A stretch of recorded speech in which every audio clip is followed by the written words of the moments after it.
Hello mga ka-Kristyanong gala, tara samahan nyo ako, magluluto tayo ng pork dinakdakan with mayo. Let's go! Ayan guys, kaya hindi tayo makakagala ngayon kasi parang masama yung panahon, kaya't magluluto na lang tayo. At yan guys, sa oras na yan ay pinakulo ko na rin yung baboy para mas masarap siya kapag pinirito natin. At yan guys, at nilagay ko na rin pala yung baboy at pinirito ko na rin. At parang makikipagdigma ako ha. Kailangan kasi natin protektahan yung sarili natin, baka mapunta tayo sa maling tao. Charot! At yan.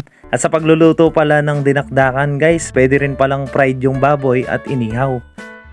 At i-ready na rin pala natin yung mga ingredients para sa ating pork dinakdakan. At yan guys, na-slice ko na rin pala yung pork dyan. At para mamaya ay imemekos na natin. Nilagay ko na rin pala yung sili at ng sibuyas. At syempre, lalagyan muna natin siya ng seasoning para meron siyang lasa at ng soy sauce. At syempre, higit sa lahat, yung pangmalakasan nating mayonnaise at ng lime juice. At yan guys, imemekos-mekos na natin dahil sa mga oras na yan ay gutom na talaga ako. Kaya konting tiis na lang.